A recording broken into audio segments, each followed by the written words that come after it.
S ಏನಾಯ್ತು file ಮಾಡಿದ್ರಾ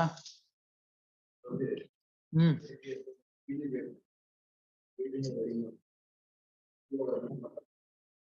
ಹಾ ಯಾಕೆ ಇವ್ರೆ what is happening Completion with the party is next monthly agreed.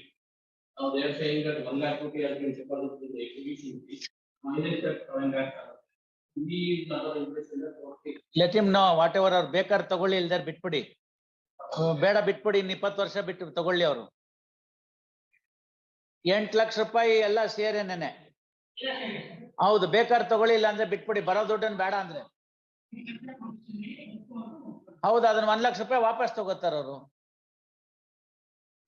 8 lakh ರೂಪಾಯಿ ಇಲ್ಲೇ ಕೊಡ್ತಾರೆ ಅದನ್ನ ವಾಪಸ್ ಅವರೇ ತಗೋತಾರೆ ಬೇಡ ಅಂದ್ರೆ ನೀವು ಅದು 1 ಲಕ್ಷ ತಗೊಳ್ಳಿ 7 ಲಕ್ಷ ಡಿಡಿ ತಗೊಳ್ಳಿ ಕೈಗೆ ಬಂದಿದೆ ಮೇಡಮ್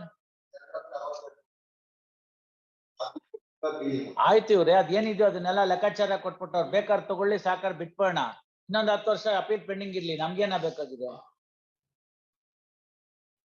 ಆಯ್ತು ರೆಡಿ ಅವ್ರೆ ಒಂದ್ ನಿಮಿಷ ನೋಡಿ ನೀವೇ ಅವ್ರ ಕಡೆ ಇದ್ದಿದ್ರೆ ಅವ್ರು ಹೇಳೋದನ್ನೆಲ್ಲ ಜನ ಅಂತ ಅನ್ಕೋತಿರೋ ಇಲ್ವೋ ಹಾಗಾಗಿ ಅವ್ರಿಗೆ ಕನ್ಫ್ಯೂಷನ್ ಇದೆ ವಯಸ್ಸಿನಲ್ಲಿ ಹಿರಿಯರಿದ್ದಾರೆ ಅವ್ರಿಗೊಂದು ಮಾತು ಹೇಳೋಣ ಅವ್ರು ಒಪ್ಪಿದ್ರೆ ಸಂತೋಷ ಒಪ್ಲಿಲ್ಲ ಅಂತಂದ್ರೆ ಇನ್ನೊಬ್ಬರ ಮುಂದೆ ಅಪೀಲ್ ತೀರ್ಮಾನ ಆಗತ್ತೆ ಮೆರಿಟ್ಸ್ ಮೇಲೆ ಆಗ್ಲಿ ಬಿಡಿ ಇದೇನಾದ್ರು ನಮ್ಗೇನಾದ್ರು ತೊಂದರೆ ಇದೆಯಾ ಇದರಿಂದ ಪೆಂಡೆನ್ಸ್ ಇರೋದ್ರಿಂದ ಇಲ್ಲ ಬೇಗ ಮುಗಿದ್ರೆ ಅವ್ರ ಜೀವಿತ ಕಾಲದಲ್ಲಿ ಅವ್ರ ಹಣ ನೋಡ್ತಾರೆ ಮಾಡ್ಲಿ ಅನ್ನೋ ಉದ್ದೇಶ ಅವ್ರಿಗೆ ಹೇಳೋಣ ಅಲ್ಲಿ ಸ್ನಬ್ ಮಾಡ್ಬಿಡೋದಕ್ಕಿಂತ ತಿಳಿ ಹೇಳೋದು ಒಳ್ಳೇದು ಸ್ನಬ್ ಮಾಡ್ಬಿಟ್ರೆ ಏನನ್ಸುತ್ತೆ ಕಕ್ಷಿಗಾರಗಳಿಗೆ ಅಯ್ಯೋ ನನ್ನ ಏನ್ ನಾನು ತೊಂದರೆ ತಾಪತ್ರ ಇತ್ತು ಅದನ್ನ ಹೇಳ್ಕೊಳ್ಳಕ್ ಕೋರ್ಟ್ನವ್ರು ಬಿಡ್ಲಿಲ್ಲ ಅಂತ ಆಗುತ್ತೆ ವಕೀಲರನ್ನ ಹೋಗಿ ಅಲ್ಲಿ ಬೈತಾರೆ ಯಾಕೆ ಬೇಕಪ್ಪ ಯಜಮಾನ್ರೆ 8 ಲಕ್ಷ ರೂಪಾಯಿ ಅವತ್ತಿನ ದಿವಸ ಹೇಳಿದ್ದು ಕೂಡ ಈಗಾಗ್ಲೇ ಇರ್ತಕ್ಕಂಥ ಅಮೌಂಟ್ ಎಲ್ಲ ಸೇರಿ ಅದು ತಮ್ಗೆ ಒಪ್ಪಿಗೆ ಇದ್ರೆ ತೆಗೆದುಕೋಬಹುದು ಒಪ್ಪಿಗೆ ಇಲ್ವಾ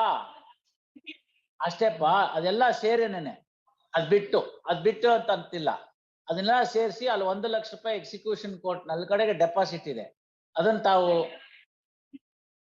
ಕೊಟ್ಬಿಟ್ಟಿದ್ರೆ ಅದನ್ನ ಆಯ್ತು ಅದನ್ನ ಮೈನಸ್ ಮಾಡ್ಕೊಳ್ಳಿ ಇಲ್ಲಿ 2,32,000 ರೂಪಾಯಿ ದುಡ್ಡಿದೆ ಅದನ್ನು ನೀವು ವಿಡ್ರಾ ಮಾಡ್ಕೊಳ್ಳಿ ಇನ್ ಮಿಕ್ಕಿದ ದುಡ್ಡಿಗೆ ಡಿ ತಂದಿದ್ದಾರೆ ತಮ್ಗೆ ಒಪ್ಪಿಗೆ ಇದ್ರೆ ಇವತ್ತು ಕೊಡ್ತಾರೆ ಬೇಡದೆ ಹೋದ್ರೆ ಕೇಸ್ ನಡೀತಾ ಇರುತ್ತೆ ಯಾವತ್ ನಡೆಯುತ್ತೋ ನಡೆಯುತ್ತೆ ಮುಗಿಸ್ಕೊಂಡ್ಬಿಡೋಣ ಅಷ್ಟೇನೆ ನೋಡಿ ಅವ್ರ ಹತ್ರ ಮಾಡಿದಾರೆ ಎಲ್ಲ ಬರೆದು ಹಾಕಿದ್ದಾರೆ ಅದನ್ನ ಬರೆದು ತಾವು ಒಂದ್ಸತಿ ಓದ್ಕೊಂಡು ಸಹಿ ಹಾಕಿ ಬಲವಂತ ಯಾವುದು ಇಲ್ಲ ಗೊತ್ತಾಯ್ತಲ್ಲ ತಾವು ಇನ್ನೆಷ್ಟು ಸತಿ ಅಲಿತೀರಪ್ಪ ವಯಸ್ಸು ಮುಂದಕ್ಕೆ ಹೋಗುತ್ತೆ ಹೊರತು ಹಿಂದಿಂದಕ್ಕೆ ಬರೋದಿಲ್ಲ ಆ ಕಾರಣದಿಂದ ಅವತ್ತು ತಾವೆಲ್ಲ ಯೋಚನೆ ಮಾಡಿ ಸರಿ ತಪ್ಪನ್ನೆಲ್ಲ ನೋಡಿ ನಿಷ್ಕರ್ಷೆ ಮಾಡಿ ಒಪ್ಕೊಂಡಿದ್ದೀರಿ ಇವತ್ತು ಮುಗಿಸೋಣ ಆಯ್ತು ತಮ್ಮ ಕನ್ಫ್ಯೂಷನ್ನು ಕರೆಕ್ಟ್ ಆಗಿದೆ ತಮ್ಮ ಕನ್ಫ್ಯೂಷನ್ ಬಗ್ಗೆ ಯಾರಿಗಾರು ಡೌಟ್ ಬರೋದು ಸಹಜ ಬಂದಿದೆ ನಿಮ್ಗೂನು ಈಗ ಅದನ್ನ ತಿಳಿ ಹೇಳಿದೀವಿ ಆ ಪ್ರಕಾರ ಮುಗಿಸ್ಬೇಡ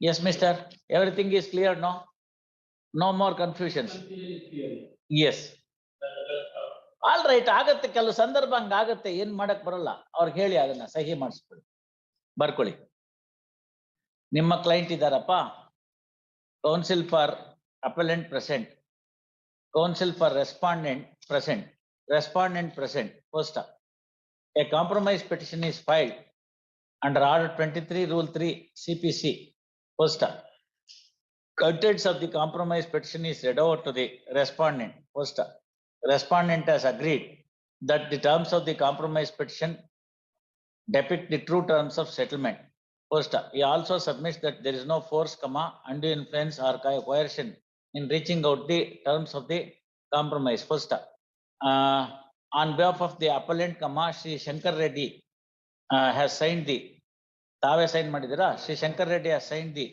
affidavit they signed the compromise petition tam ಕೈಗಾರ ಹಾಕಿದಾರಾ ತಮ್ಮ ಕ್ಲೈಂಟ್ ಹಾಕಿದಾರಾ ಅದೆಲ್ಲ ಬೇರೆ ಕಡೆ ಇದಾರಲ್ಲ ಅವರು and submits that appellant is agreeable for the terms of settlement and he has instructed Shri Shankar Reddy to sign the compromise petition first next para therefore there is no force therefore there is no impediment for this court to accept the compromise petition and dispose of the appeal in terms of the compromise petition accordingly following order appeal stand disposed of in terms of the compromise petition.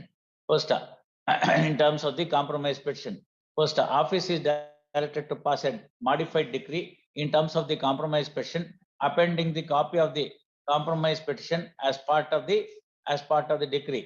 First, next para, in persons of the compromise petition command, DD, the demand draft in a sum of rupees 4,38,000 rupees is tendered by the council for appellant to the respondent, and the same is acknowledged by signing in the order sheet. First, amount in deposit in a sum of rupees 2,32,000 is 2,62,000 is ordered to be returned to the respondent. ಅದೇನ ಇದ್ರಲ್ಲಿ ಇಟ್ಟಿದ್ದೀರಾ ಸುಮ್ನೆ ಹಂಗೆ ಇದೆ ನೋಡಿ, ಅದೇನೋ general order ಏನೋ ಆಗಿರುತ್ತೆ. Order sheet ತೆಗಮ್ಮ, general order ನಾವೆಲ್ಲ ಡೆಪಾಸಿಟ್ ಇಡ್ಸಿದ್ವಿ, ಇದ್ರೆ with accrued interest.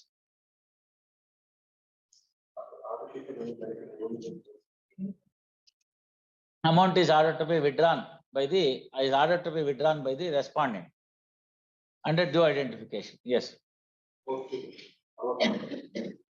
Refund of court fees, permissible refund of court fees allowed.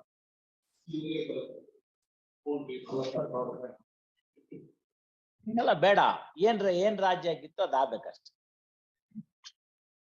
ಇಷ್ಟೊತ್ತರ್ಗು ತಮ್ಗೇನ್ ಹೇಳಿದ್ನೋ ಅದು ಅವ್ರಿಗೂ ಅಪ್ಲಿಕಬಲ್ ಅಲ್ವಾ? ಅಲ್ಲಿ ಒಂದ್ ಜನರಲ್ ಆರ್ಡರ್ ಮಾಡಿಸಿದ್ವು ನಾವಿದ್ದಾಗ, ಅದೇನಾಗಿತ್ತು ಅಂದ್ರೆ ಏನಾದ್ರು ಅಮೌಂಟ್ ಡೆಪಾಸಿಟ್ ಅಲ್ಲಿ ಇತ್ತು ಅಂತಂದ್ರೆ ಅದನ್ನ ಬ್ಯಾಂಕ್ ಡೆಪಾಸಿಟ್ ಮಾಡಿ ಅಂತ, ಆತರ ಏನಾದ್ರು ಆಗಿದ್ರೆ ಸ್ವಲ್ಪ ಇಂಟ್ರೆಸ್ಟ್ ಬರ್ತಿತ್ತು ಅಂತ. ಏನ್ ಮಾಡೋದು?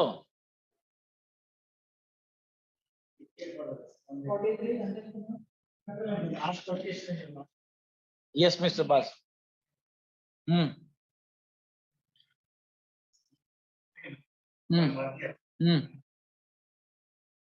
You will be losing, you will be paying the mean profits for a property which you have not occupied.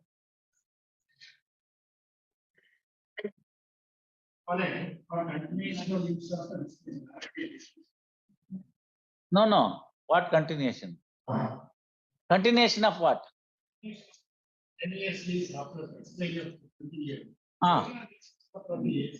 Correct, sir. We filed a suit for a declaration that. That's okay, that is dismissed. Correct, sir, dismissed. Wait, sir.